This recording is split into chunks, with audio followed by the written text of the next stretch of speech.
Ilang beses ka na bang napupuyat, kababangon para lamang umihi? Ilang beses mo nang nararamdaman na parang hindi mo mailabas lahat ng ihi? Nakaka-frustrate, di ba? At minsan, nakakahiya pa. Kung napanood mo to, malamang nararanasan mo ang mga yan.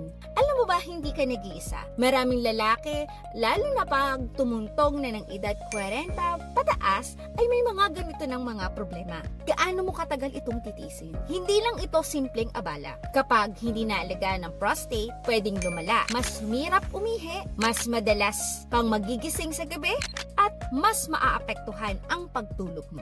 Good news, may paraan para maiwasan yan.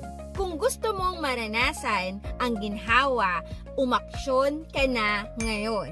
I-message kami para malaman ang iba pang mga detalye. Hindi ito bagay na pwede mong ipagpaliban. Ang prostate health mo ay mahalaga. Huwag mo nang hintayin na mas lumala pa. Kumilos ka na ngayon bago maging huli pa ang lahat.